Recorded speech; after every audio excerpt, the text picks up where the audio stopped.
এই চলছে।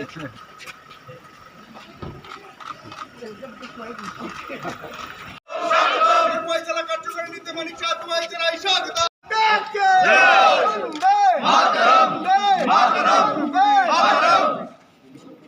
ভারতীয় জনতা পার্টি খোয়াই জেলা কমিটির এক দিবসীয় আজকের এই কার্যকারিণী বৈঠকে পতাকা তুলে দলীয় পতাকা তুলে উদ্বোধন করছেন মাননীয় জেলা সভাপতি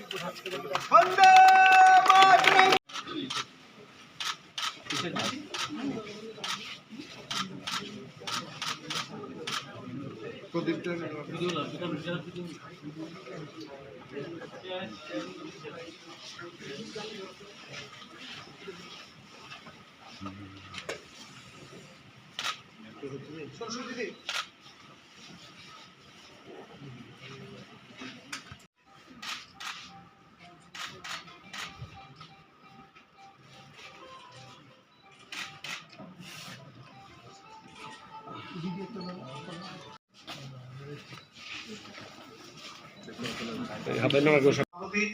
বিধায়ক পিনাকি দাস চৌধুরী আজকে এই কার্যকরী বৈঠকের উদ্বোধক আমাদের আদরণীয় মুখ্যমন্ত্রী প্রফেসর ডক্টর মানিক সাহাকে ফুলের তোড়া দিয়ে স্বাগত জানাচ্ছেন।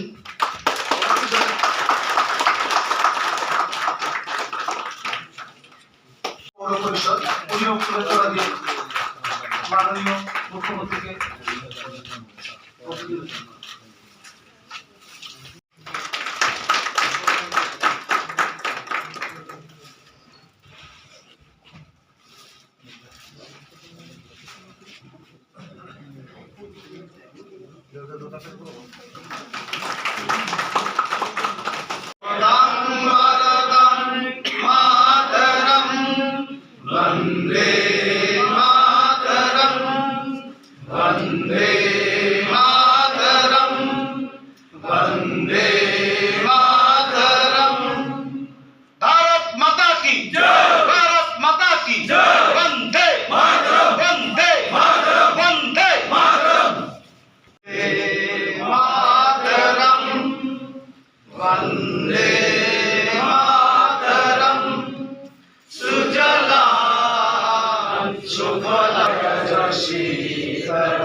স্বাগত জানাচ্ছি আজকের এই আমাদের কার্যকারিণীর বৈঠকে জেলার খোয়াই জেলার।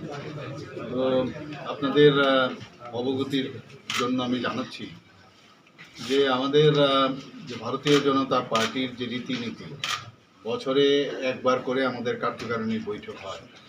তো গত 24 তারিখ আমাদের কার্যকারিণী বৈঠক রাজ্য স্তরে হয়েছে, তো 22 তারিখ হয়েছে, 24 তারিখ একযোগে আজকে সমস্ত জেলাতে হবে এবং 26 তারিখ সমস্ত মণ্ডলে হবে। তো এইভাবে আমাদের ক্রমান্বয়ে হয়ে থাকে সবসময়।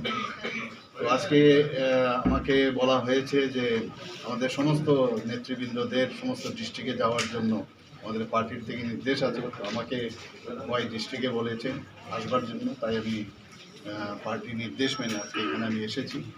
তো এটা খোয়াই জেলার কার্যকারিণীর বৈঠক। আমার সাথে উপস্থিত আছেন আমাদের পবিত্র বিধানসভা মাননীয় বিধায়িকা এবং চিফ হুইপ শ্রীমতী কল্যাণী রায় মহোদয়া এবং আমাদের আরেকজন বিধায়ক মাননীয় বিধায়ক কল্যাণপুরে এখানে পিনাকি দাস চৌধুরী এখানে উপস্থিত আছেন। এখানে আমাদের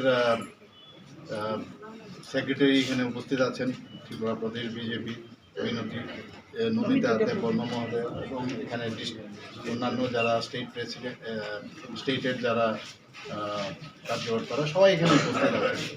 তো বিভিন্ন এই ডিস্ট্রিক্টের যারা স্টেট থেকে আরম্ভ করে বিভিন্ন মোর্চা বা এই ডিস্ট্রিক্টের যারা পদাধিকারীরা আছেন তারা আছেন এবং বিভিন্ন মণ্ডলের পদাধিকারীরা আছেন, আমাদের পুরসভারও যারা চেয়ারম্যানরা আছেন, এখানে অন্যান্য সব ধরনের সব স্তরের কার্যকর্তারা এখানে উপস্থিত আছেন। মূলত এখানে আজকে যে বিষয় সেটা হচ্ছে আমরা যে এই বছর একটু ব্যতিক্রমী এবার আলোচনা। সাধারণত আমাদের যে আলোচনা থাকে সেটা হচ্ছে সাংগঠনিক প্রতিবেদন এবং আমাদের বর্তমান রাজনৈতিক পরিস্থিতি বা রাজনৈতিক প্রতিবেদন এইসব থাকে সাধারণত, কিন্তু এই বছর একটু ব্যতিক্রম। আপনারা সবাই জানেন যে আগামী কিছুদিনের মধ্যে এখানে সারা ভারতবর্ষে পার্লামেন্টারি ইলেকশন হবে, লোকসভার ইলেকশন হবে। তো মোদিজির 30 তারিখ 9 বছর পূর্তি হতে যাচ্ছে ওনার ওনার যে মুখ্যমন্ত্রী হওয়ার, প্রধানমন্ত্রী হওয়ার পর প্রায় 9 বছর পূর্ণ হতে যাচ্ছে। তো উনি কি কি কাজ করেছেন মানুষের জন্য? সাধারণত প্রধানমন্ত্রী নরেন্দ্র মোদীজি আমরা সবসময় ঋষি